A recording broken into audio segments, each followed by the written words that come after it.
después de reunirnos rítmicamente cada 2 semanas y de intentar simplemente un encuentro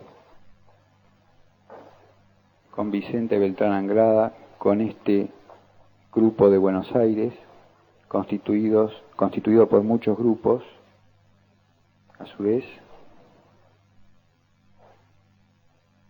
hoy podemos decir,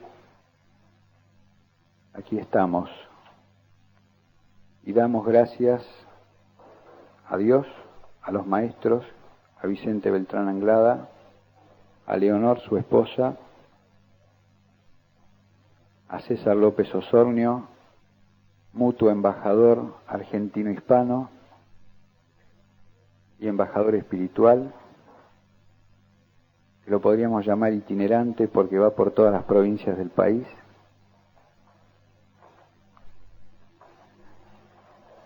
Y felizmente podemos compartir una vez más la calidez del mensaje de Anglada, la profundidad y la posibilidad que todas aquellas inquietudes que todos tenemos puedan ser respondidas por un hermano mayor de la talla de la cual él es. Hoy, obviamente, nuestra reunión va a tener una característica muy especial y muy dinámica. Cada uno de los grupos aquí presentes nos van a contar e informar a todas aquellas personas que no están habitualmente con nosotros cuál es la actividad que realizan, e inmediatamente después, como sabemos que hay preguntas, la misma persona que va a contar qué es lo que hace su grupo va a realizar la pregunta. Queremos decir que hoy tenemos entre nosotros a Marta Paillet, miembro del grupo de Santa Fe, a quien le pedimos que se muestre para que sepan quién es.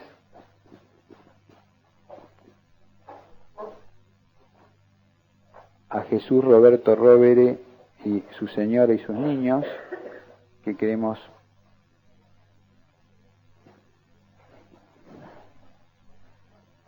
a Jorge y Aida Curtef, que es de Posadas, de la provincia de Posadas, a Jorge y Aida Curtef de Río Negro, Bariloche. Jorge Curtef es el realizador del símbolo de la nueva era que está allí expuesto, trabajos que él como orfebre los realiza con sus manos y con su mente y con su corazón. Evidentemente es una cosa muy bonita. ¿Hay alguien más del interior que yo no recuerdo? El de Alderete de Salta, a quien no he visto hoy y por eso creía que no estaba, del grupo de Salta, por favor, y de Tucumán también, Rulo Alderete de Tucumán, Asad, señora Asad, a quien le damos la bienvenida y les pedimos que cuenten a su vez a sus respectivos grupos las actividades que hoy se van a realizar aquí. Bien, el grupo que así lo desee comenzar, como ustedes saben, cuando realicen la pregunta, Vicente les va a contestar a satisfacción. Son varios grupos, así que pedimos que nos cuenten lo que hacen sucintamente a fin de que todos podamos decir lo nuestro. El que desee comenzar, queremos que sea espontáneo.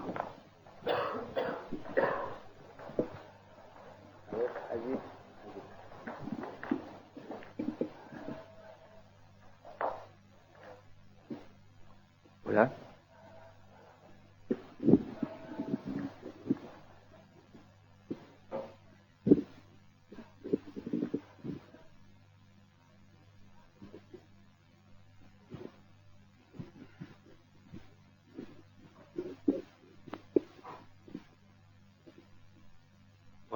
nombre es Claudio Sigliano, pertenezco al grupo Un Ser del barrio de Belgrano.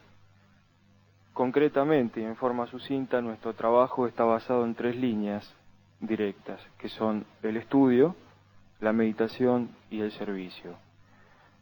Y la pregunta que quisiera hacerle en nombre de todos mis hermanos es: ¿qué es un andrógino y cuál es la razón por la cual la raza va a devenir en andrógina? Para empezar, no es una pregunta fácil, ¿eh?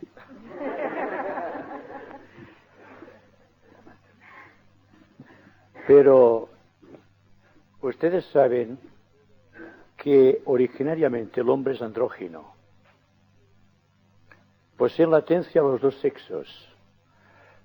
Solamente cuando impera un aspecto por encima del otro, tenemos el hombre y la mujer, que es la polaridad de la creación humana. Pero dense ustedes cuenta que lo mismo que sucede con los seres humanos, sucede con los logos creadores.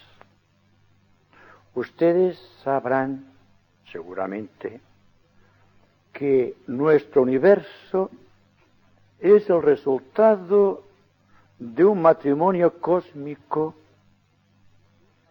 procedente de la Osa Mayor como elemento, digamos, positivo, hablando en términos eléctricos, y la constelación de las Pléyades, las 7 vírgenes o las 7 esposas de la tradición mística.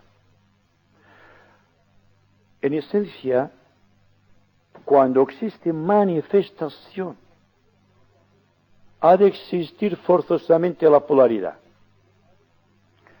Si el uno no se descompone en 2 y finalmente surge el 3, que es el Hijo, no puede haber creación.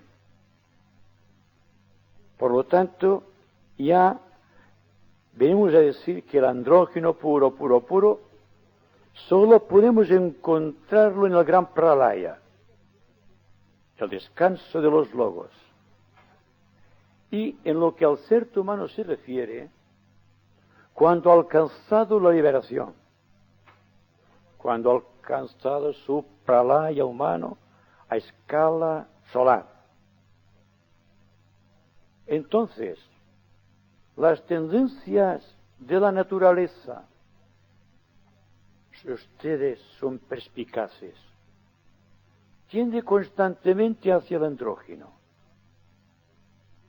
Los movimientos gays, la homosexualidad y todas estas cosas que se apartan aparentemente de la ley de polaridad son burdos ensayos a la búsqueda del andrógeno.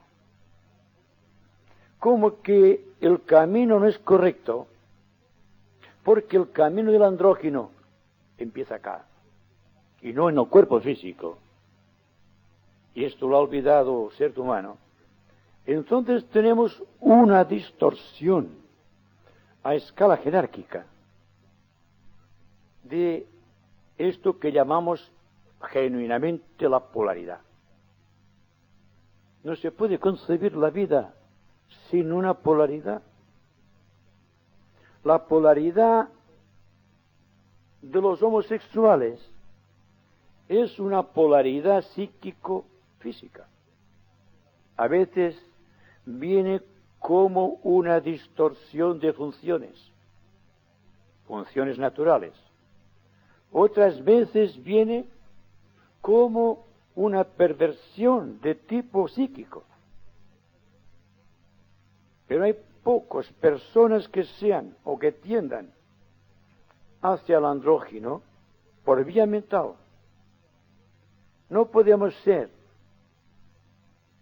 andróginos sin que tengamos la mente, el corazón y el cuerpo completamente unificados, completamente integrados, que cada cuerpo responda a un mismo propósito y a una misma función creadora. Por lo tanto, hablar de andrógeno en la era actual es hablar quizá de Dios, que no podemos alcanzarlo, ¿verdad? Todavía estamos sabiendo que Dios está en nosotros, sabemos que está también la polaridad en nosotros, y sabemos algo más, que en nosotros está también la unidad, y que esta unidad finalmente tendrá que prevalecer por encima de la Trinidad y por encima de la polaridad. ¿Qué sucederá entonces? ¿Qué sucede con el cuerpo de un adepto? Y que el adepto me perdone, pero que tiene un cuerpo constituido de tal manera que es andrógino en todos los niveles. Significa que puede recobrar la voluntad, porque posee la voluntad creadora, el poder de dividirse y el poder de unificarse. Y aquí hay un punto de meditación, si se quiere analizar. Porque cuando hablamos más allá de lo que somos los seres humanos, ya nos perdemos en el laberinto o en la ecuación mental. Y no sabemos si la ecuación mental está bien establecida y si las determinantes de la acción serán correctas. De todas maneras, el mundo entero avanza siguiendo un propósito definido. Este propósito en signo de ser y de realizar. El ser es la unidad, el realizar es la polaridad, la divisibilidad. Me pregunto si puede existir entre nosotros, ya que existe dentro de la gran fraternidad, una armonía entre la inmanencia, que es la polaridad, y la trascendencia, que es la unidad, entre lo que es genuinamente andrógino, porque está replegado en sí mismo, o lo que es la divisibilidad, que es lo que somos nosotros en la actualidad. Todo vendrá a su debido tiempo. Todo vendrá a su debido tiempo. Es decir, que la creación, el poder de sentirnos uno, completamente, sin división posible, es la obra que estamos realizando conjuntamente. No se trata de un sueño vago, ni de algo románticamente establecido en los niveles emocionales. Se trata de algo que trasciende la propia inmanencia. Por lo tanto, si ustedes son perspicaces, y hay que utilizar una gran perspicacia para ser un discípulo, verán que ustedes están transformándose constantemente, que psicológicamente están educiendo facultades que anteriormente no tenían, que ustedes se hacen más analíticos, que no descansan tanto en el residuo memorial como en el discernimiento. Todo eso quiere significar que están trabajando hacia la trascendencia partiendo de una inmanencia completamente y absolutamente inteligente. Para mí, lo que ustedes están realizando es un milagro de orden en la República Argentina. Todo cuanto ustedes están realizando, no desde ahora, sino desde hace años, ha producido un despertar que se manifiesta en estas ansias supremas de libertad, que ustedes están incorporando lentamente, porque el proceso de incorporar la libertad es un proceso lento, paulatino, y ustedes tendrán que tener mucha paciencia, pues tendrán que romper con muchos siglos de tradición, con muchos afanes dispersos, con las propias tendencias hereditarias, incluso si ustedes me lo permiten, contra su propio código genético. Tendrán que efectuar una revolución dentro de ustedes mismos para mantener la luz de esta libertad que ustedes están consiguiendo progresivamente. Pero para terminar la pregunta, el amigo. El genuino andrógino lo tenemos ya en el arquetipo causal que llamamos el ángel solar. Este es el centro, la atención, la vida, la armonía, la paz, la comprensión de todas nuestras ilusiones. Este deseo de ser y realizar es el paso que va de la inmanencia a la trascendencia. Está circunscripta en el área del ángel solar. Y hacia el ángel solar tendremos que reorientar constantemente todas nuestras actividades a fin de realizar este milagro de orden en este siglo de caos. Y precisamente porque estamos creando un orden nuevo, estamos creando el hombre nuevo. Y este hombre nuevo culminará un día cuando los tiempos sean llegados en el perfecto andrógino.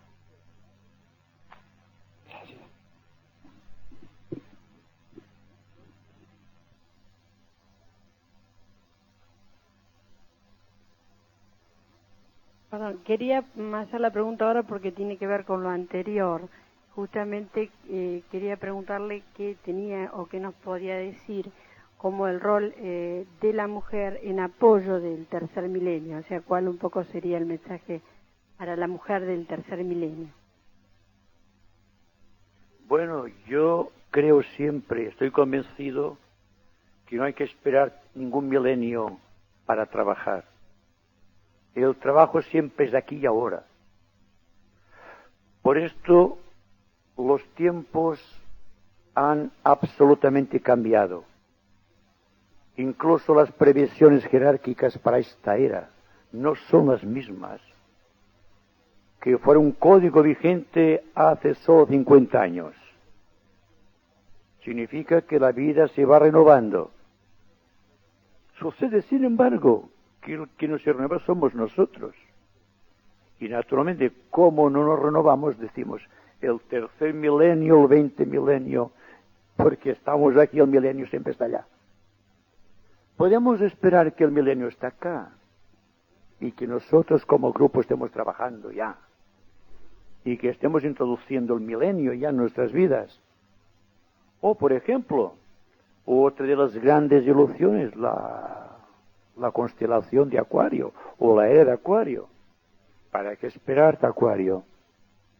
Ahora, sea el tiempo que sea, podemos trabajar.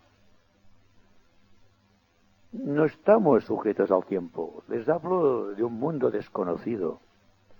Les hablo de un eterno ahora donde no existe el tiempo conocido, el tiempo condicionante, el tiempo tridimensional que ataca nuestra mente y furtivamente se introduce en el corazón creando el caos. A mi entender, ustedes son muy lindos y están trabajando muy bien. Ahora, la esperanza del milenio está aquí. Si ustedes trabajan, está aquí el milenio. No esperen ustedes el tiempo que se produzca este milagro, si está aquí el milagro permanente, en la acción. ¿Se da cuenta? Estamos trabajando aquí ahora. El corazón está lleno de espacio. La mente está llena de tiempo. ¿Qué sucederá cuando la mente solamente contenga espacio? Cuando no contenga tiempo, cuando no contenga cualidades, cuando no contenga ecuaciones, cuando no contenga ilusiones, cuando solo esté llena de verdad. La verdad es el espacio. La disciplina buscando la verdad es el tiempo. Hay que hacer que lo que sucede en el corazón suceda en la mente. Es el milagro permanente para nuestra era de grandes transformaciones sociales. Resumiendo, trabajemos aquí ahora. Ahí está el milenio, aquí está la totalidad del tiempo. Gracias.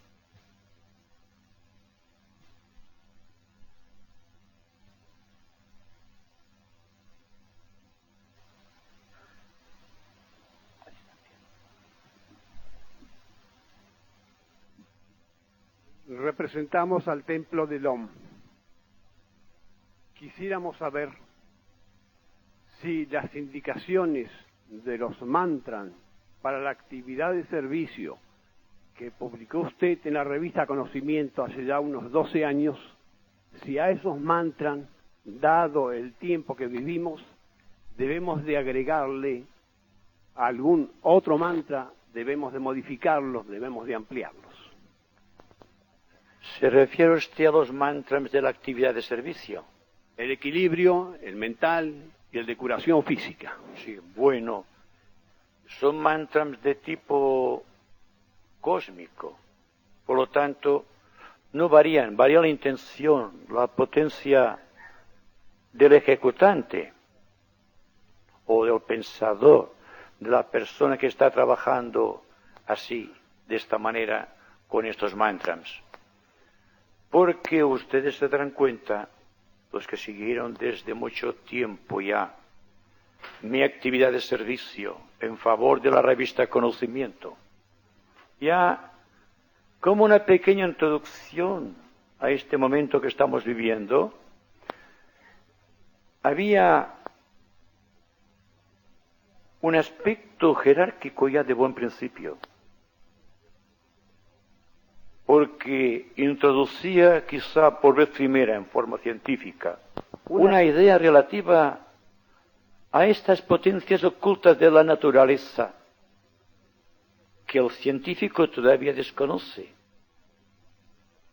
que llama de una manera casi abstracta energía, y que esotéricamente sabemos que son potencias inteligentes que gobiernan todo cuanto existe, y que no podemos mover ninguna actividad, ni promover ningún pensamiento, ni emoción, sin que esté esta acción mental o emocional o física repleta de este poder de los devas, los ángeles de la tradición, desde el punto de vista de la jerarquía, son entidades incompletas, porque están cifrándose solamente a un área muy mística, la de las propias religiones, con su liturgia y con sus ceremonias mágicas. Pero los ángeles están aquí y ahora, como el tiempo, como la nada, como el vacío, como la realidad, como la verdad, como el éxtasis, todo está aquí. Entonces, como trabajamos en favor de algo que es eterno, que es vigente, pues los devas son los dedos, las manos del Señor.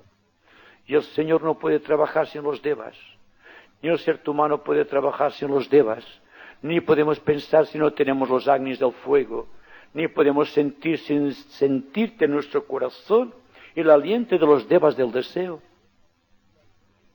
Y nuestra actividad física, nerviosa, sanguínea, y la fuerza de los nadis, no sería nada sin la fuerza de los devas. Entonces resulta que estos mantras son vigentes, siempre, porque estamos invocando algo omnipresente, omniactuante, omniobediente, cuando el hombre cumple la ley.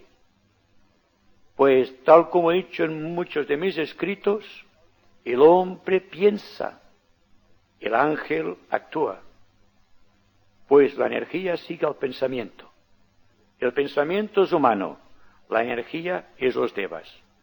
Cuando los científicos del mundo trabajen con la energía tal como surge de los devas, y no buscando ecuaciones científicas complicadas, y vean solamente devas por doquier, el mundo científico habrá dado el paso gigantesco en favor de la paz, en favor de la libertad de expresión, en favor de la unificación de los pueblos, porque todavía existe una resistencia científica a admitir aquello que está más allá de lo que puede observarse en el laboratorio o en los microscopios.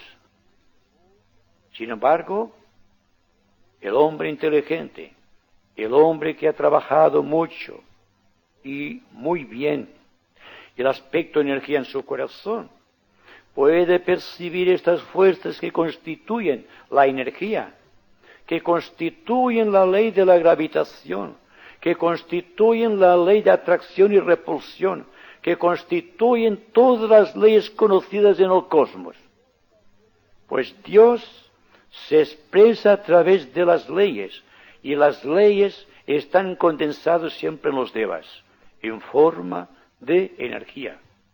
Así que es vigente el trabajo, solamente que aumenta la potencia del trabajador, del actuante, de la persona que utiliza estos mantras. Y cuando sean muchas personas que utilicen mantras invocativos de los devas y lo hagan con el corazón despierto y con la mente muy expectante, se producirá en la tierra el gran milagro que todos esperamos, la desaparición de todas las enfermedades que todavía asolan el cuerpo físico de la raza. Desaparecerán las obstrucciones de tipo emocional, las posesiones, porque se habrán desintegrado los egregores que producen estas cosas. Y se habrá producido un estado de conciencia nuevo, que invocará ángeles de tipo superior a los que nos narra la tradición. Son aquellos devas que constituyen el aliento que proceden del plano búdico y que solamente están hoy día a las órdenes de los grandes iniciados. Entonces es un desafío para todos nosotros, a ver si podemos andar tan deprisa, utilizando los mantras de invocación, la buena voluntad y la correcta relación, para invocar estos devas que son nuestros hermanos y al propio tiempo nuestros servidores. Muchas gracias. A usted.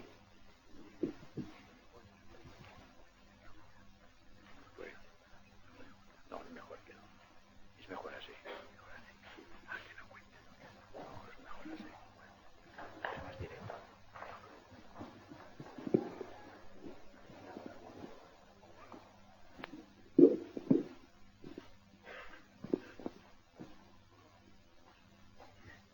Nosotros constituimos un triángulo en Castelar, que es en el oeste del Gran Buenos Aires.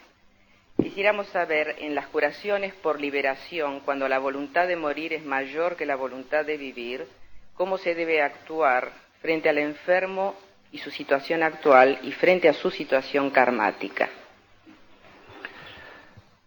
Ustedes deben contar siempre con una voluntad de aquiescencia de las personas con las cuales ustedes trabajan. Deben establecer una relación de armonía entre su trabajo, sus energías y la persona que ha de recibirlas. No podemos quebrantar la voluntad de una persona si decide morir, porque suya es la voluntad, suyo es el propósito. Si con la comprensión de nuestras palabras no comprende la ley, hay que dejar que la ley se cumpla. Ustedes saben el gran problema que se le planteó a nuestro logos planetario cuando dotó de mente individual a las unidades animales que habían llegado a cierto punto en su evolución. Aquello que el maestro tibetano define como el hombre animal. Cuando dotó de voluntad propia a esta ingente masa de unidades que procedían del reino animal, sabía muy bien a lo que se exponía, que la voluntad de los hombres incipiente, sin conocer todavía las líneas maestras de su propio destino, se habían convertido en reactores o reacciones en contra de la propia voluntad de aquel que los había creado como seres humanos. Y el proceso continúa. Y parte de la gran invocación va dirigida, como ustedes saben, a las pequeñas voluntades de los hombres, que no siempre están de acuerdo con la voluntad del Creador, que hacen muchas veces al revés de lo que la ley pone vigentemente para que las gentes sigan un curso natural. Entonces, en la curación sucede algo. Si el propio Dios nos permite tener una voluntad que incluso atenta contra la suya propia, ¿por qué no dejar que la voluntad de aquellos a quienes tratamos de ayudar nos siga también su propio albedrío? Suya es la responsabilidad. Nuestro deber es trabajar, a veces sin esperar recompensa alguna, pues el hombre tiende siempre a quedar preso al fruto de su acción.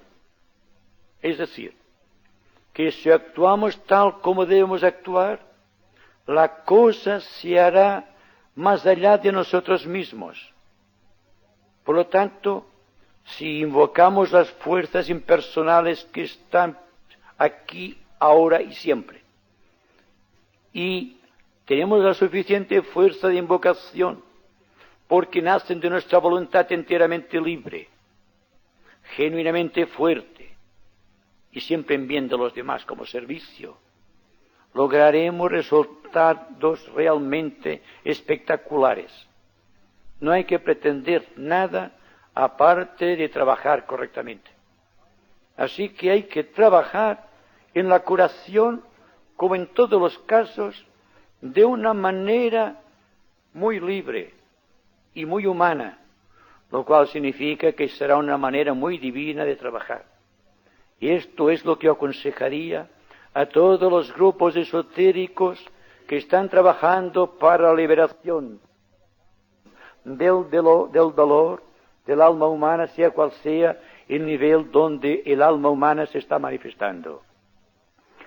La unidad de servicio, y veo que hay muchas unidades de servicio en Argentina. Casi cada nación, casi cada ciudad, casi cada región del mapa terrestre tiene hoy día unidades de servicio, lo cual significa que están adheridos de una u otra manera a este gran cuerpo social interno del nuevo grupo de servidores de la humanidad. Y todas aquellas personas que deliberadamente trabajen en favor de la humanidad están ayudados por el Maestro, por el grupo de maestros, por la gran fraternidad y por todos los ángeles del sistema. Así que hay que trabajar con optimismo. Si en un buen principio no notamos los resultados de la acción, no es que la acción no existe, se está manifestando vía interna, vía subjetiva, y en el momento oportuno vendrá una eclosión de vida, de energía, de pureza, de paz y de fraternidad. Y entonces ustedes se habrán dado cuenta de que realmente han trabajado y de que han sido bendecidos en su acción.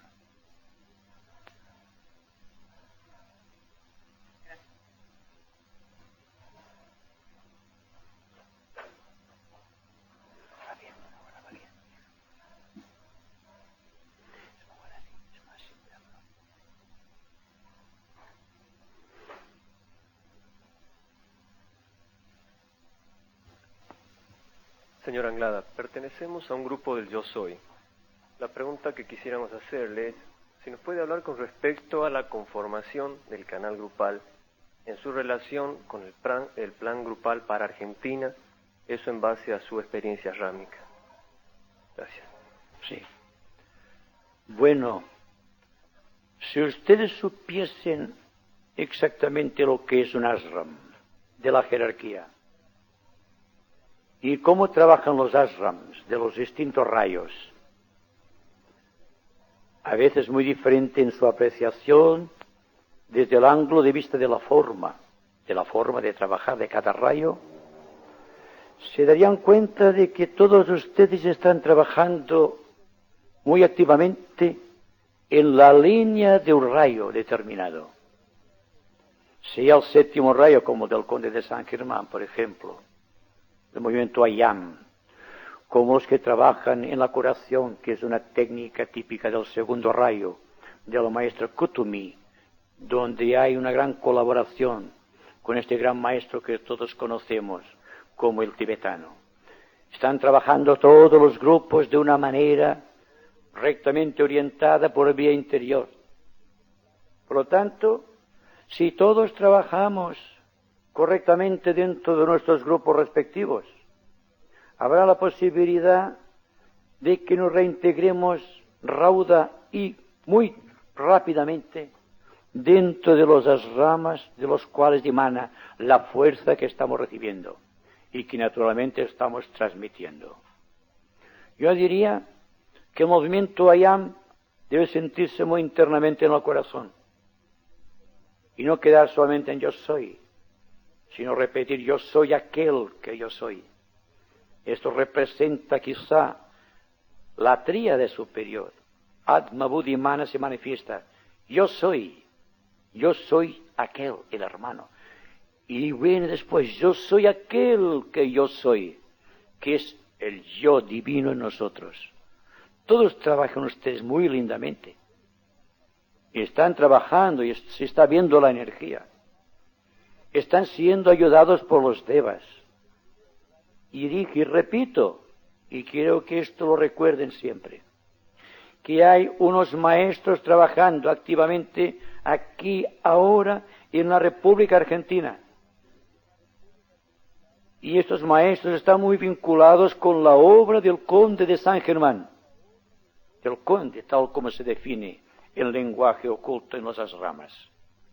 Por lo tanto, todos están siguiendo ciertas directrices en su trabajo, obediendo a planes realmente jerárquicos. Están siendo llevados adelante en su empeño y en su esfuerzo por miembros insignes de la gran fraternidad blanca. Todos formamos parte de esta gran fraternidad. Y cuando estaban ustedes pronunciándolo, si hubiesen tenido vista clara y evidente, se hubieran dado cuenta de lo que estaban produciendo en el aura etérica de lo que es la nación argentina. Porque Buenos Aires es la representación genuina de la nación argentina. Es el centro vital desde el ángulo jerárquico. Todas las naciones tienen una vinculación con los grandes devas que trabajan acá en Buenos Aires, y que trabajan en Rosario, y que trabajan en Tucumán, y en Córdoba, y en Salta, y en San Carlos, y todas partes de acá. Porque todos están siendo estimulados vía interna por miembros poderosos de la gran fraternidad. Están ustedes aquí en virtud de la gran fraternidad, más allá de su juicio. Porque de una u otra manera ustedes se han entregado al trabajo creador. Están siguiendo fielmente estas reglas insignes, que no varían a través del tiempo ni de las épocas trascendidas, que es el amor por el ideal, que es el amor por todo cuanto lo rodea, que es un canto supremo de libertad. Y mucho de lo que está ocurriendo en su país, este gran país hermano, viene porque ustedes han trabajado internamente y ahora se recogen los frutos de la acción. Y lo que les decía el otro día, no permitan que nadie les arrebate la libertad, que si sus grupos se separasen ahora, que han establecido unidad, repercutiría en el ámbito nacional, dificultaría la obra de la jerarquía para este gran país. Hay que ser consecuentes, hay que tratar de continuar trabajando, cada cual dentro de su grupo respectivo, sin diferenciaciones, como hacen los distintos maestros que trabajan según normas distintas, según técnicas completamente diferentes, pero sin embargo el resultado siempre es la evolución de las razas, de los reinos, de las especies, de los planos, de las rondas, de todo cuanto constituye nuestro esquema terrestre. Sean entonces consecuentes, continúen trabajando, por favor. No se desunan. Que lo que Dios ha unido, que el hombre no pueda jamás separar.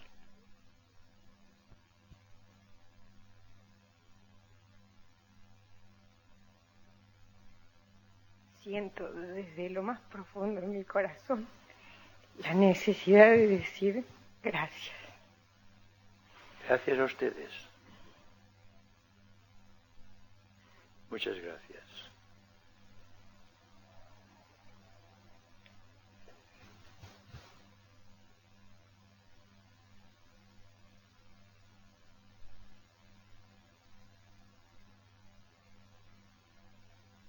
Bueno, nosotros somos un grupo que nuestros hermanos han llamado Nazaret.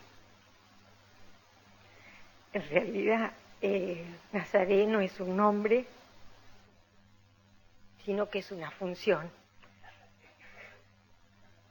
Es una función porque en Nazaret, que es un pequeño lugar de Brasil, nosotros nos llamamos Buenos Aires. Y en Buenos Aires nos llamamos Nazaret. Entonces eso, de alguna manera, está definiendo parte del trabajo que la jerarquía ha asignado para este grupo.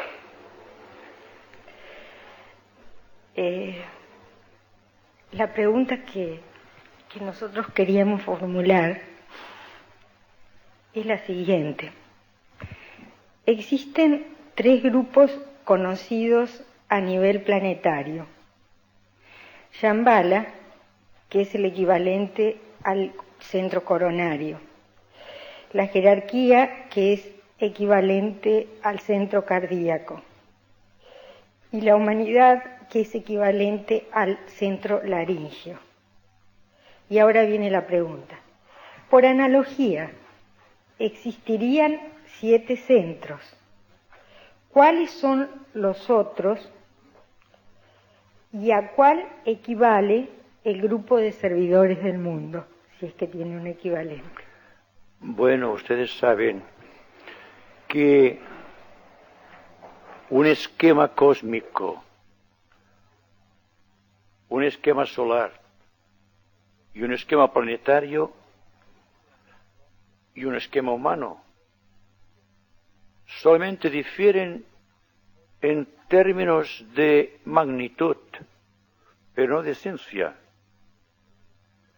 Si nosotros nombramos particularmente 3 centros planetarios, venimos a significar solamente y exclusivamente el trabajo que hay que verificar en esta época planetaria que corresponde a la 4ª ronda y a la 4ª cadena y al 4º globo, dando vueltas a esta cadena y al 4º esquema planetario. La figura mística que responde simbólicamente a esta triple energía de fuerzas es el triángulo equilátero. Y durante muchos millones de años, no hay que ser impacientes entonces, regirá para el planeta Tierra el centro de Shambhala, el centro de la jerarquía y el centro de la humanidad. Sin embargo, quisiera hablarles de un centro que se está desarrollando lenta pero progresivamente dentro del cuerpo planetario, y es el chakra sacro, el chakra svadhisthana, para aquellos que conocen bien la terminología del yoga, donde está produciéndose un despertar en virtud de una tremenda potencia ígnea angélica originariamente procedente del planeta Venus y que está introduciéndose por esta fuerza vital, porque canaliza energías vitales hacia el plexo solar. Y el plexo solar habla en forma de centros, como usted pedía. El centro del solar, dentro del esquema humano y del esquema planetario, es un intento de unificación de aquellos seres humanos todavía involucionados y de muchos devas que están ayudando a evolucionar a estos seres involucionados. Ya es otro centro, ¿verdad?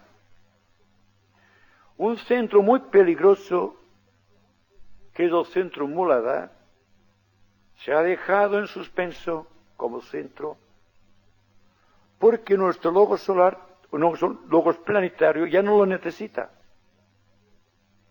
Entonces, lo que utiliza hoy día el logos planetario a través de su formidable esquema y siguiendo las líneas de la acción solar, manifestándose después a través de Sanat Kumara, el Señor del mundo, es la potencia de la voluntad del centro Sahasrara y el amor de la jerarquía, el centro Manipura, y después viene el centro de la garganta, el centro Vidusha.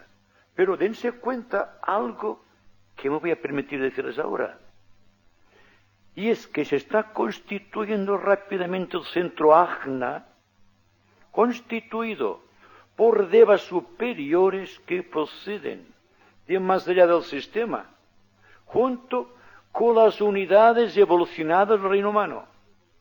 Están constituyendo el centro mental concreto del logos planetario.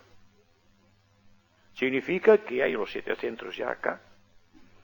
Pero los más importantes, los que constituyen vigencia, es la humanidad, la jerarquía y Shambhala, correspondiendo en el ser humano actual a la mente, al cuerpo emocional y al cuerpo físico, aunque para el logos sean centros superiores.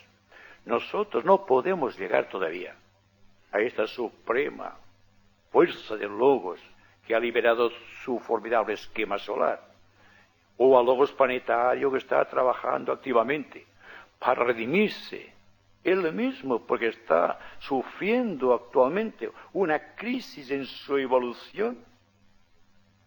Por lo tanto, cuando vemos que existen tantas cosas en el mundo de imprevisibles, ya sea en el orden esotérico o en el simple orden geológico, tenemos que darnos cuenta de que existe una tremenda fusión de fuerzas internas que producen estas fuerzas desatadas de los elementos, que el hombre no puede todavía liberar, y que el logos solar tiene que explayar porque forma parte de la crisis que precede su cuarta iniciación.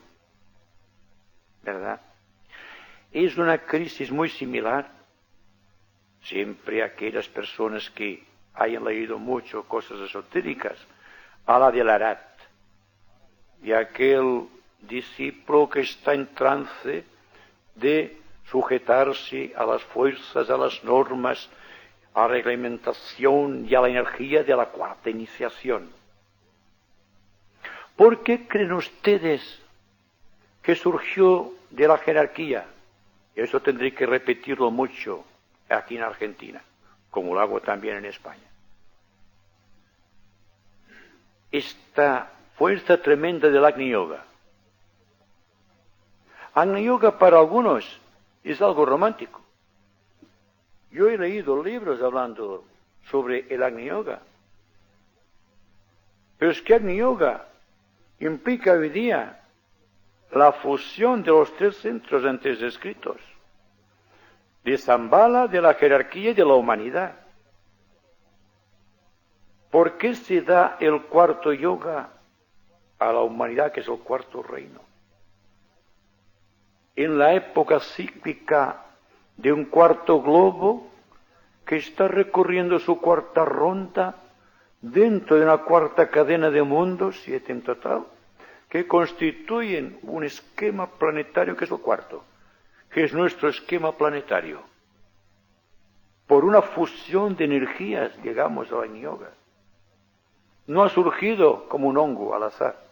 Y me pregunto si una seta no sale también por alguna causa. Pero ha brotado espontáneamente por la fuerza de las cosas. Y ha surgido la Agni Yoga. Porque el hombre precisa despertar del corazón. Y el corazón es el cuarto centro. El centro Manipura es el cuarto. Dentro del sistema etérico del ser humano. Por lo tanto, más analogías es imposible. Como decíamos el otro día, nuestro logos solar tiene un cuerpo físico, que es nuestro sistema solar en su entero, el logos cósmico. Precisamente, el logos cósmico está trabajando a través de un universo físico, que es nuestro sistema solar. ¿Y por qué es físico ese sistema? Porque está recorriendo su cuarta cadena dentro del formidable esquema cósmico constituido por un logos cósmico que se está manifestando a través de 7 sistemas solares. Tenemos entonces la coincidencia, un universo de cuarto orden, universal cósmico, un esquema que es el cuarto, que es nuestro esquema planetario, con su propio logo regente, uno de los espíritus ante el trono de Dios. Y tenemos después que nuestro planeta Tierra, que es la expresión física de este logos planetario a través de Sanat Kumara, es el cuarto, dentro de una cuarta ronda, una cuarta cadena, el cuarto esquema. Entonces, como consecuencia de estas coincidencias místicas, existe una tremenda efusión de energías dirigidas hacia nuestro planeta y muy especialmente sobre el cuarto reino, que somos nosotros, la humanidad, y que nosotros tenemos el deber de repartir a los reinos subhumanos, es decir, al reino mineral, al reino vegetal y al reino animal. Estos reinos constituyen, por decirlo de alguna manera, y penetrando un poco más esotéricamente, los cuerpos de 3 Budas de actividad que constituyen la expresión mental, emocional y física de Sanat Kumara. Ahí ya tenemos el triángulo de nuevo. La importancia del razonamiento esotérico es para tratar de buscar luz en ciertas áreas desconocidas de nuestra mente.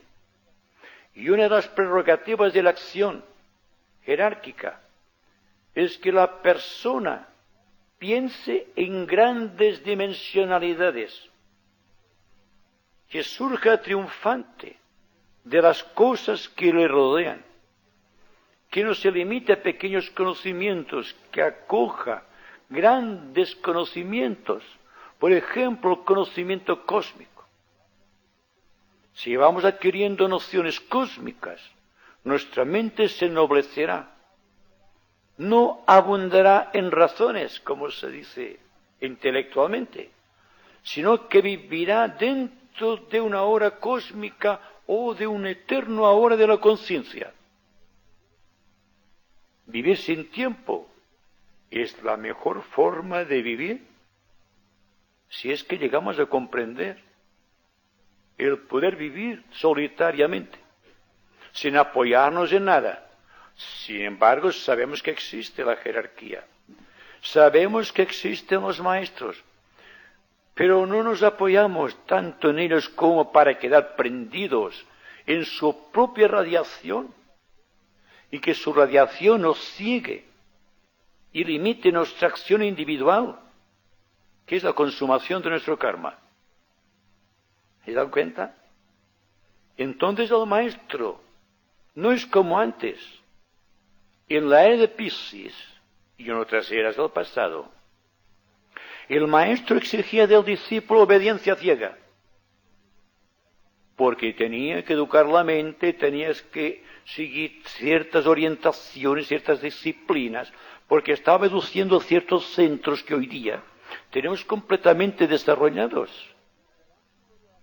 Desde el ángulo de la jerarquía y del punto de vista de los asrams, ni el centro muladhara, ni el sacro, ni el plexo solar constituyen puntos de atención para el hombre que busca a Dios. Los únicos que tienen vigencia es el cardíaco, el vidusha, el ajna y el sahasrara coronario. Estos cuatro constituyen hoy día la perla de la realización, como decía hace poco el maestro en el asrama. La perla de la iniciación, la perla de la redención, la perla de la iluminación. Estos cuatro centros. Y sin embargo, una cantidad impresionante de discípulos en las regiones periféricas del ashram y están trabajando todavía con centros inferiores. Y será difícil que muchas personas se den cuenta de esta verdad, de que están siendo o están jugueteando todavía con algo trascendido. Bueno, están utilizando juguetes cuando el hombre ya no necesita juguetes. Estamos hablando de cosas cósmicas. Entonces, las cosas humanas tienen cada vez menos importancia. Y sin embargo, la labor de un discípulo siempre tiene un trasfondo social. No podemos hablar de un discípulo sin que trabaje socialmente hablando, en el seno de la sociedad, donde el maestro, el karma, Dios le ha situado. Allí debe trabajar en su ambiente familiar, en su ambiente profesional, en su ambiente nacional o local y en su ambiente planetario. Debe trabajar siempre. Cada cual recibirá en orden su trabajo las energías cualificadas que constituyen su propia medida. No podemos sobrepasar la energía que podemos contener en nuestro pequeño santo grial.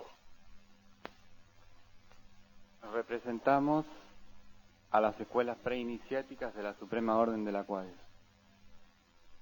La pregunta es, ¿cuáles son los primeros pasos en el proceso de iniciación real?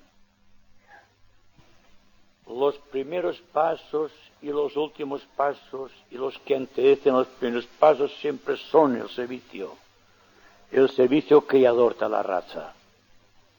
Cuando un grupo está interesado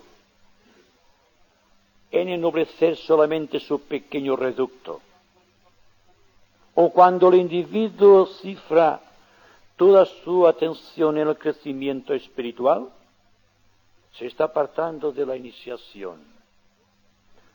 Cuando el hombre se cree tan sumamente importante que ve a los demás por encima del hombro, está traicionando la iniciación. Cuando la persona no es capaz de sufrir con el sufrimiento de sus hermanos, se está alejando de la iniciación.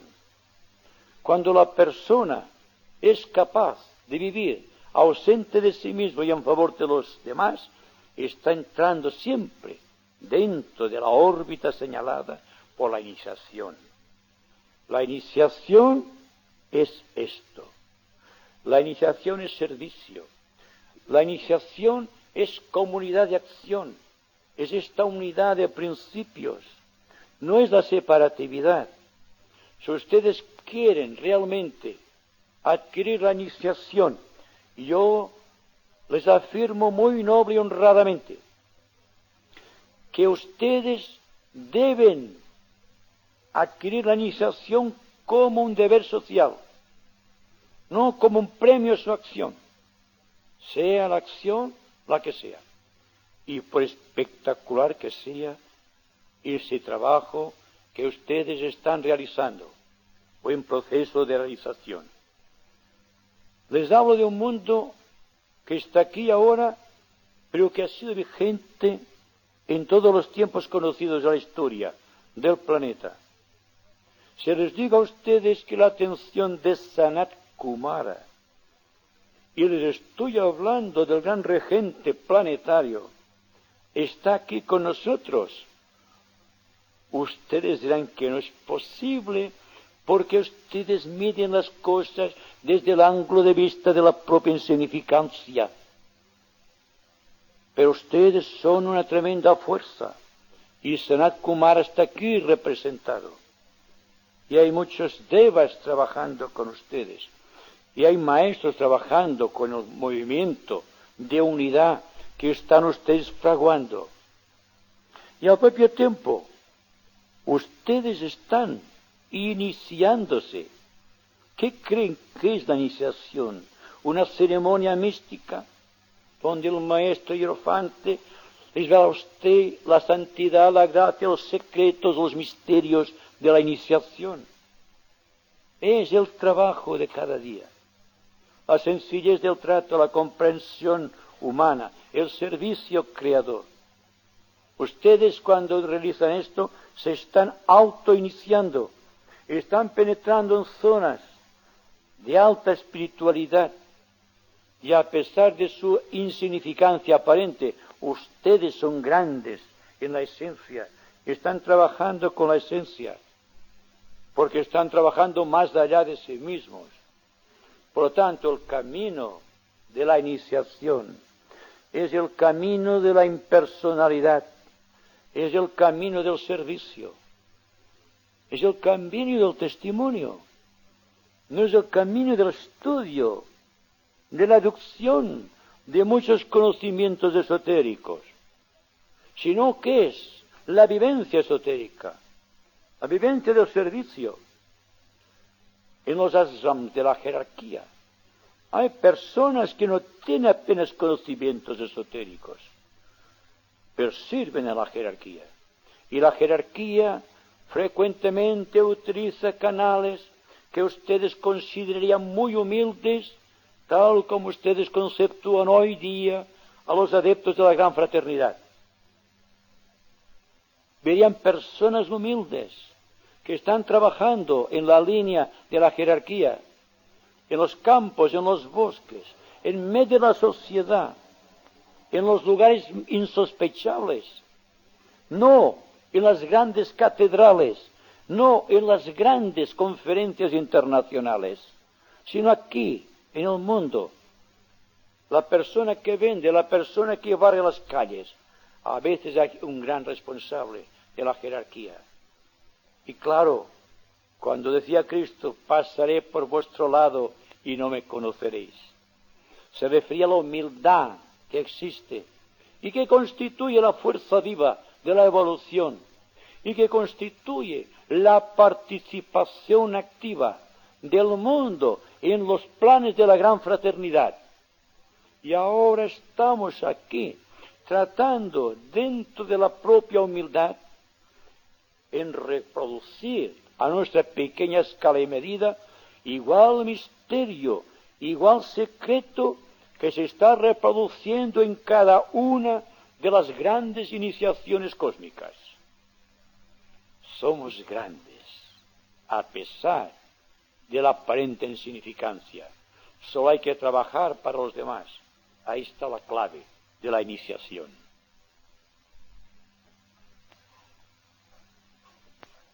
Nosotros trabajamos con material de la Iglesia de la Nueva Era del Cristo.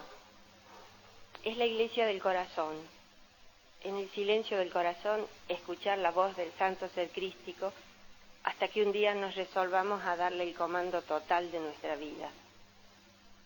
Es la Iglesia del amado Maestro Saint Germain, que nos ha pedido: atestiguen mi Iglesia con radiación, sean siempre una bendición para toda vida en todas partes. Y nuestra inquietud es esta: ¿por qué las diversas enseñanzas difieren en cuanto a los días que canalizan a cada rayo y los colores que les corresponden, mientras coinciden en las cualidades de los mismos? Y nuestra inquietud es esta: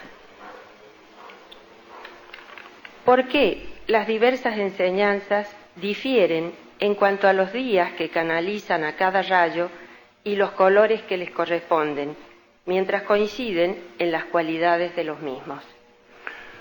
Bueno, usted sabe que los rayos, la energía de los rayos, son radiaciones psicológicas de grandes devas y de grandes logos. Los devas transmiten la fuerza psicológica de los logos y cuando nosotros los percibimos en nuestro ambiente decimos los rayos. Un rayo siempre es una cualidad logoica transmitida por los devas. Los devas de gran categoría espiritual para poder traducir esta fuerza cósmica. Todas las personas, como decía anteriormente a todos los grupos, trabajan de acuerdo con la línea específica de algún rayo definido. Y este rayo definido puede ser cualquiera de los 7 que conocemos.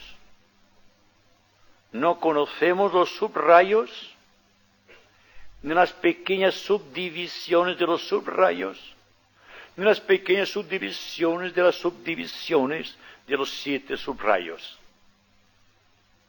Luego, el problema de los rayos es muy complejo. Yo diría que hay que ser tú un adepto para conocer el misterio de los rayos. Pero hay una fuerza, y usted lo ha dicho, que canaliza como síntesis la fuerza de todos los rayos. Y es el corazón. Pero, ¿qué conocemos del corazón? Conocemos el órgano físico.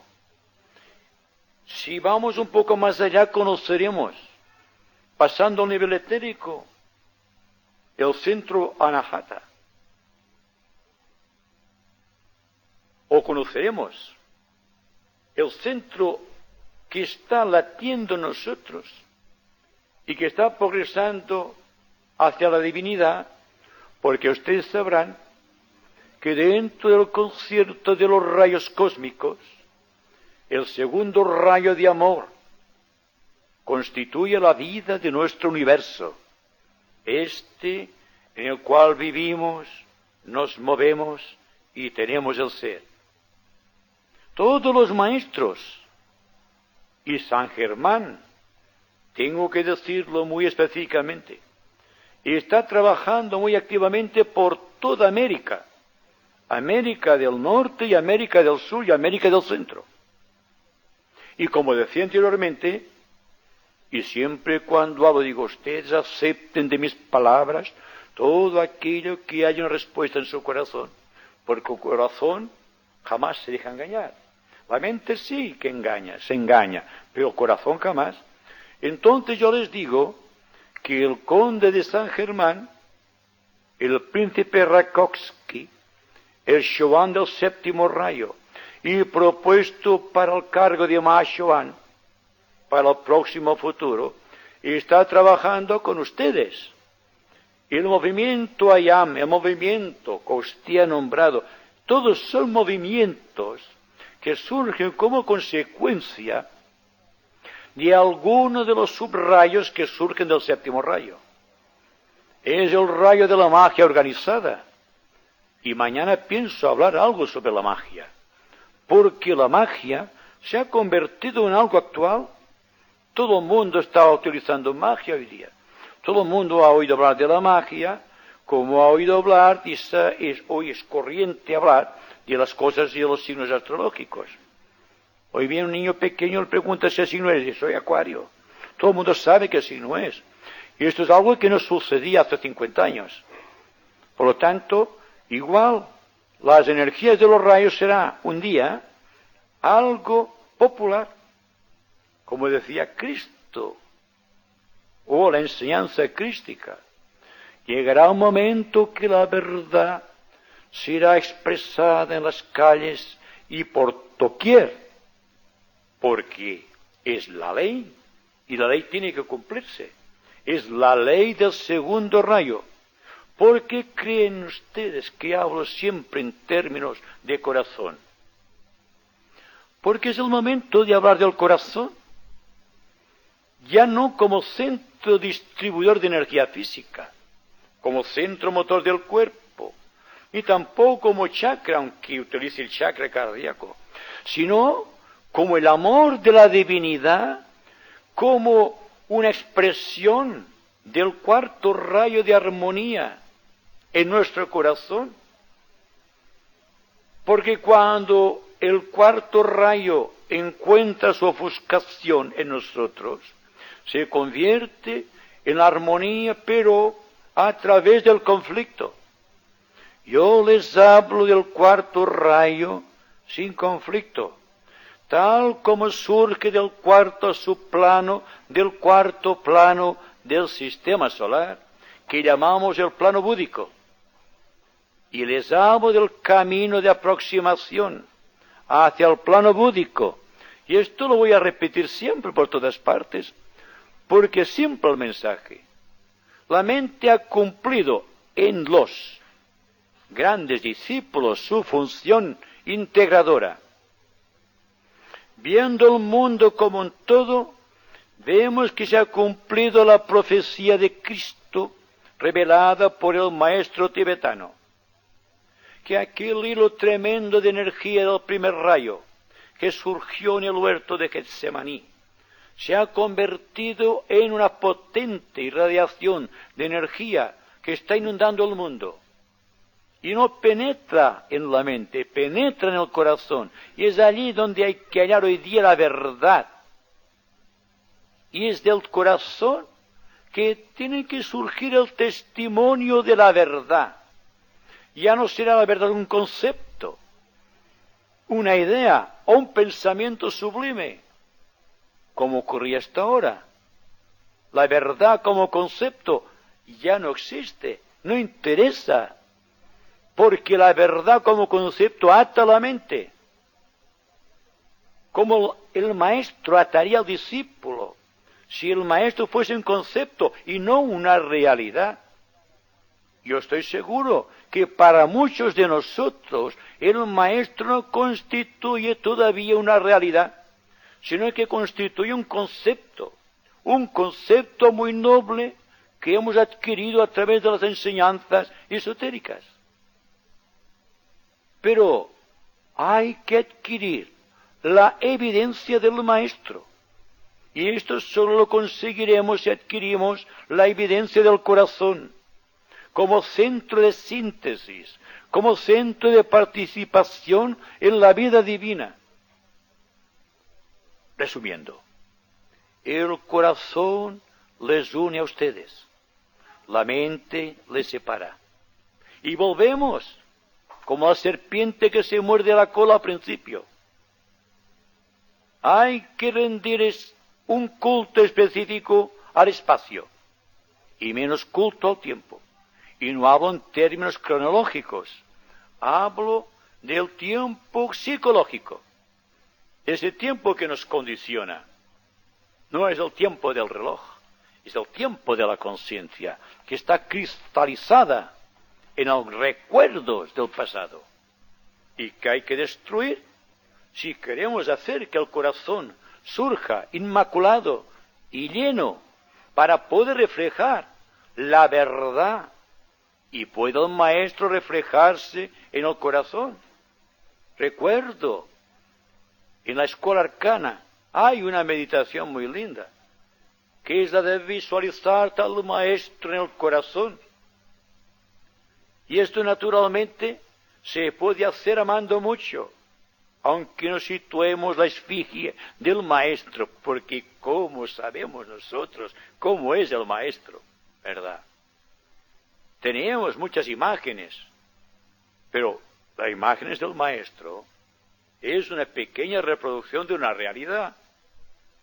¿Qué pasará cuando consideren al señor Beltrán? Desde el ángulo de vista de esta apreciación, tendrán una mera imagen. Y cada uno de ustedes creará una imagen del señor Beltrán. Y el señor Beltrán no es esta imagen, naturalmente. Es una realidad, ¿verdad? Pues bien, lo mismo sucede con los maestros, sucede con el Cristo, sucede con todo. Tenemos una idea de lo que es el Cristo, no la realidad. Pues bien, Vamos a empezar de nuevo. Vamos a pensar en términos de corazón. Y entonces veremos que las imágenes vivas de todos los maestros están acá y podemos reverenciar al maestro en espíritu y en verdad.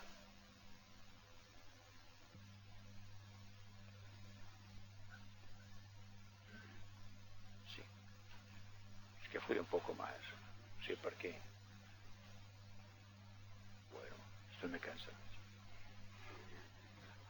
Buenas, nosotros somos miembros de la unidad de servicio de Floresta y la mayoría de los integrantes estamos relacionados con el arte, más específicamente con la música.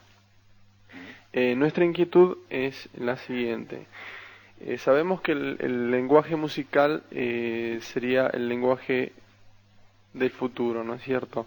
Ahora, ¿cómo es que este lenguaje va a evolucionar hasta formar,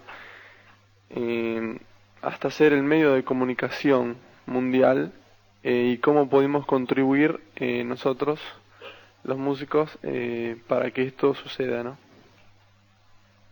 Muy bien. Ustedes saben que la música es la voz del alma.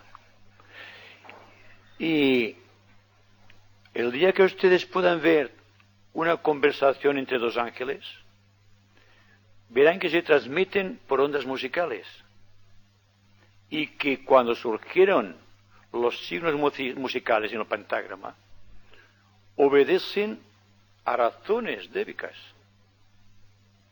y por lo tanto todo viene a ser una esfera donde contiene todo. La música es la voz del alma, repito, pero ahora voy a ser un poco duro y afirmativo al mismo tiempo.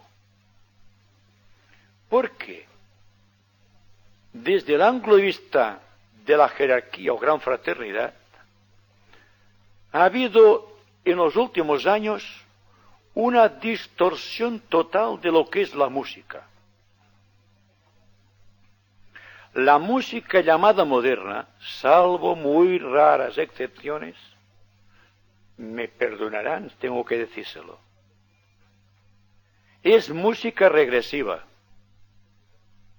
y está tratando de reproducir los ritmos lemures. Por lo tanto, cuando hablamos de música, yo solo acepto desde el ángulo de vista del ashram una sola música, la música que se basa en la melodía angélica y lo que llamamos música clásica. Si existe solamente un ritmo, volvemos al pasado. Si no existe una melodía que acompañe el ritmo, la música degenera. Y ustedes se darán cuenta de que impera hoy día, singularmente en la juventud, una tendencia al ritmo y una separación de la melodía. Y por lo tanto, la jerarquía, en cierto cónclave, decidió que reencarnasen en el mundo, ustedes pueden ser quizá algunos de estos egos, para ennoblecer la música, para que la música dejase de ser regresiva, para que tuviese un contacto con el plano búdico, que es donde inicialmente surge la música verdadera. Porque entonces, según se nos dice ocultamente, al degenerar esta música se convierte en un instrumento de los magos negros del planeta. Desgraciadamente existe la magia negra organizada con sus jerarquías, con sus adeptos, sus discípulos y sus aspirantes, igual que hacemos nosotros con la magia blanca, con su gran fraternidad blanca y con todo su equipo de trabajo, que ustedes son también parte del mismo. Por lo tanto, si ustedes han elegido el camino de la música para servirte al maestro, tendrán que tener en cuenta de que esta música no sea regresiva, porque entonces enturbiarían el aura etérica del mundo. Ustedes, si tuviesen visión etérica solamente, no les hablo de clarividencia astral ni mental, solamente evidencia etérica, se asustarían de ver las formas psíquicas que están creando los músicos modernos. Vamos, músicos modernos, yo no puedo decir que sean músicos. Personas que hacen ruidos, diría yo mejor. Y es una lástima, porque estos ruidos ausentan de nosotros a los devas. Los devas no pueden resistir al ruido. Solamente atraen elementales lunares, que son los que están creando este aura perniciosa, del cual se nutren los egregores creados en el pasado y que constituyen todavía la causa general o genérica de las enfermedades psíquicas, de las enfermedades físicas y de todo cuanto contiene un morbo corrosivo dentro del espíritu de la raza. Hay que trabajar con mucho cuidado la música. Si ustedes han elegido la música como sistema de aproximación, ustedes tendrán la bendición del maestro, no lo duden. Y además, estoy seguro que han surgido una serie impresionante de jóvenes a quienes, en el lenguaje de la gran fraternidad, llamamos piedras musicales. Quizá esto no diga mucha cosa a ustedes. Piedra musical aparentemente sin sentido. Quiere significar que la piedra a que se refiere es una piedra radioactiva, de la cual hay mucho en el planeta. Y la música es la música superior. Tenemos entonces la piedra de la tierra y la música del cielo. Y hay que compaginar esos dos aspectos. Yo diría que hay que aceptar noblemente el juicio de la verdadera música. Yo quisiera ver en este momento el alma de los jóvenes que están escuchando acá.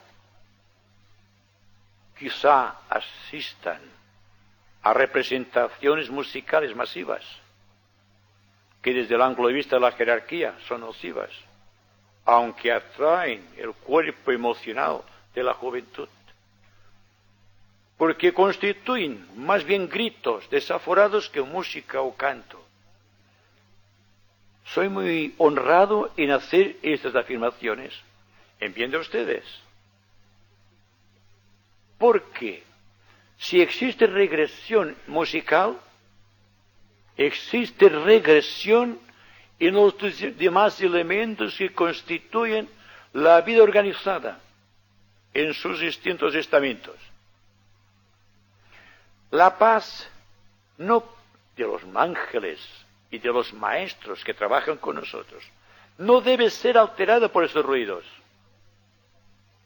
Igual que se recomienda al discípulo que no moleste al maestro con sus súplicas, porque el maestro tiene su propio trabajo a realizar. Pues bien, una cantidad considerable de energía que podría ser dedicada al ennoblecimiento de las facultades superiores de la raza, están desdichadamente presentes para liquidar los egregores que está creando una faceta muy definida de la música moderna. Y esto es una afirmación que va dirigida a la juventud, o a aquellas personas que sin ser jóvenes aman la gusta ruidosa. Esta música que no es música, que son ruidos. En un principio de los tiempos, cuando el hombre estaba evolucionando, en el principio de la raza, se hacían llamados de una u otra manera a través del tam-tam, El tam-tam es el ritmo, pero un lemur utilizando el tam-tam está en su justa y natural esencia. Una persona civilizada en un ambiente social definido, el tam-tam africano destroza su cuerpo etérico a través del plexo solar. Cuando usted es un tam-tam, ¿dónde hay un ruido? Acá, destrozan este centro. Y cuando oye música realmente, cualquier música selecta, el corazón se ennoblece y sube a la mente. Esto es evolutivo, lo demás es regresivo. No diré que no existan parcelas de música moderna que tengan melodía y cierta calidez, pero me refiero en general a la música, a la falta de creación, porque menos creación que el ritmo africano, por ejemplo, no se puede pedir a una mente musical. Cuesta más, ¿verdad?, hacer música buena. ¿Por qué? Porque ustedes tienen que atravesar este círculo de la propia conveniencia a veces, y siguiendo una línea de máxima resistencia a sus esfuerzos. Es la melodía viva de los seres angélicos. Cuando ustedes sienten música rítmica, el tam-tam, diría yo, africano, ustedes no pueden dejar de bailar. Y toda la gente baila con este ritmo, lo cual significa que se aparta de la ley, que se aparta del principio jerárquico. Y por lo tanto, si ustedes, repito, y voy a terminar, han decidido trabajar la música como elemento de servicio, tendrán que ser muy prudentes y no repetir lo que hacen los demás grupos. Hay demasiados grupos haciendo lo mismo. No hay creación, ¿verdad? Y como no hay creación, no puede haber melodía. Hay ritmo solamente. Es fácil establecer música a través de un ritmo, pero es muy difícil establecer la melodía que surge del corazón y plasmarlo, este ritmo, aquí,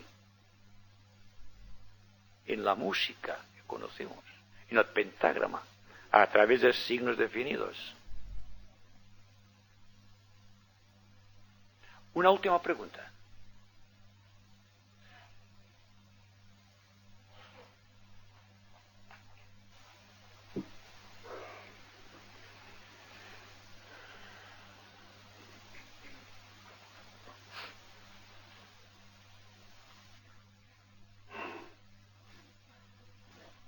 Señora Anglada, somos un grupo de Buenos Aires.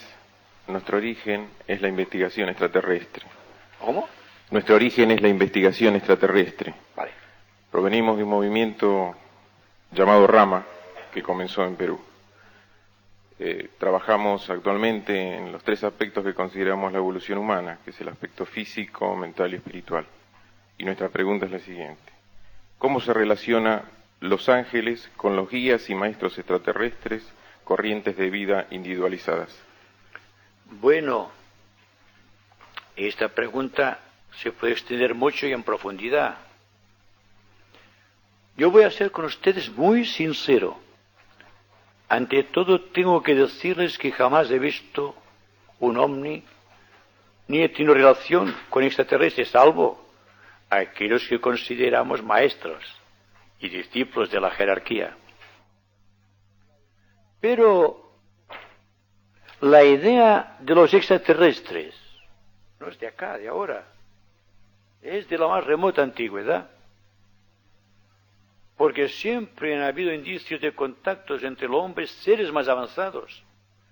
Si les llamamos extraterrestres, es una forma de definirles. Pero voy a ser muy estricto en este punto. Todos los sistemas cósmicos, todos los sistemas solares y todos los esquemas están unidos entre sí por líneas básicas de energía. Cada planeta dentro del sistema solar, vamos a referirnos concretamente al sistema solar. Cada planeta del sistema solar tiene embajadores en todas y cada una de las grandes logias de los demás planetas. Cuando existe un cónclave solar, a este cónclave solar asisten los logos planetarios. Cuando existen cónclaves planetarios, vienen embajadores del logo solar. ¿Cómo se transmiten estas corrientes de fuerza?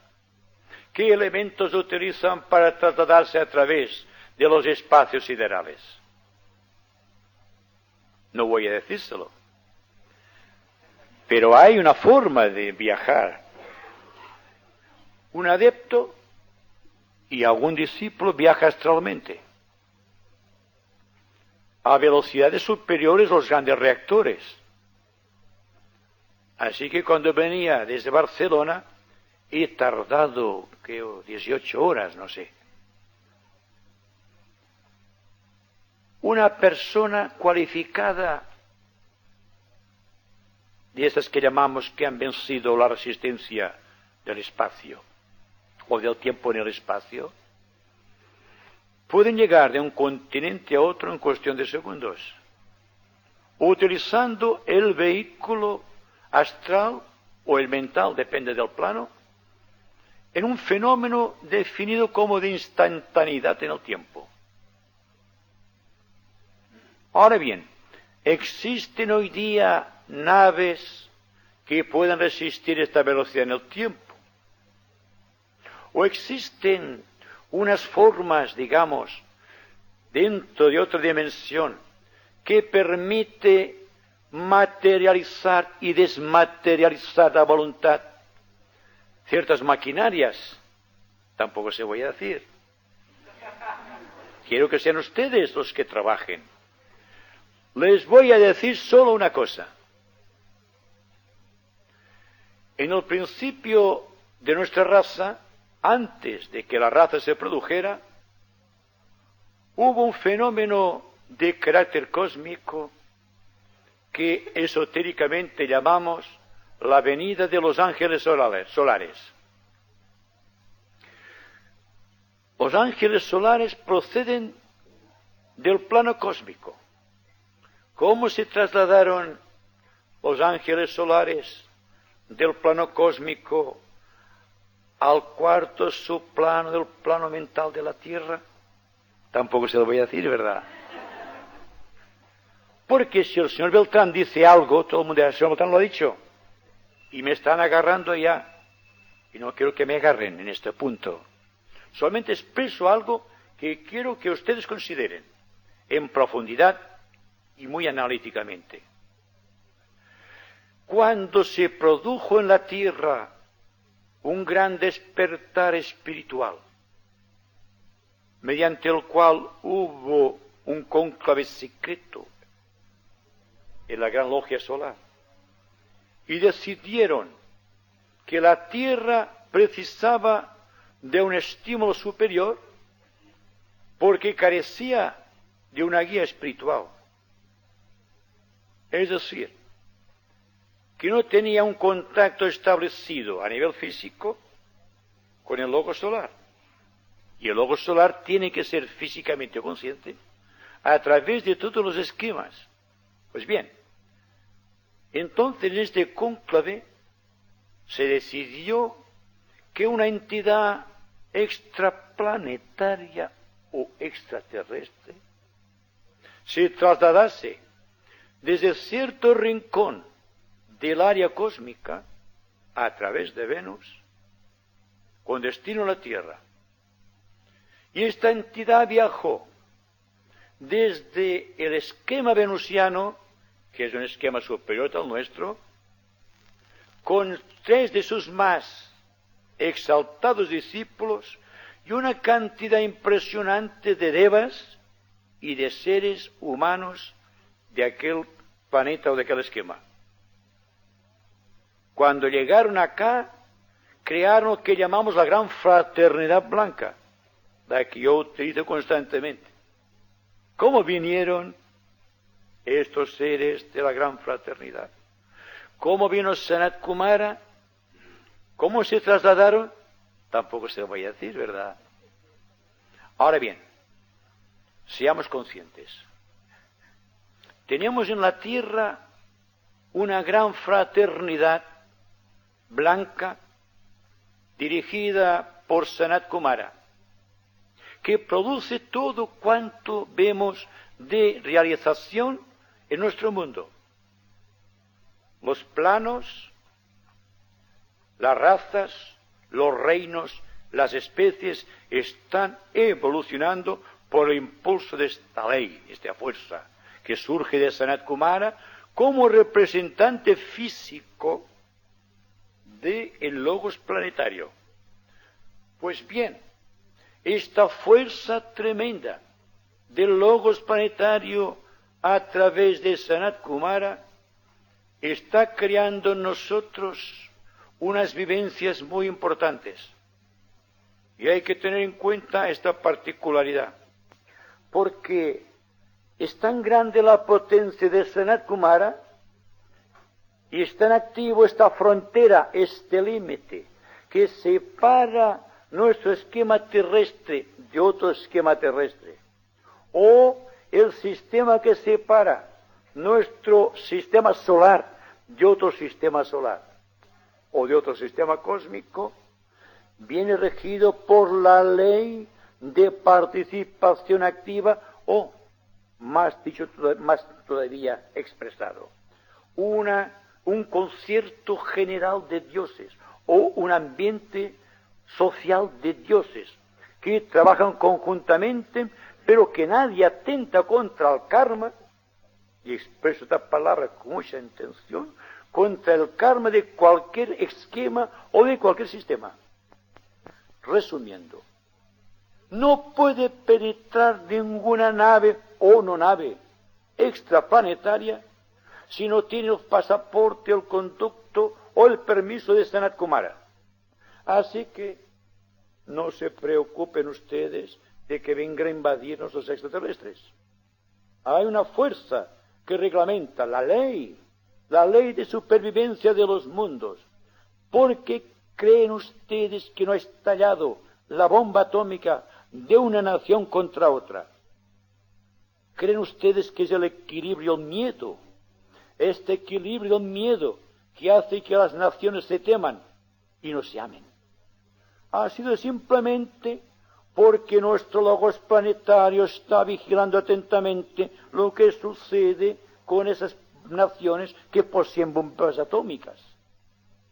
Y nuestro logos planetario está siendo vigilado por nuestro logos solar, y el logos solar está vigilado por el logos cósmico.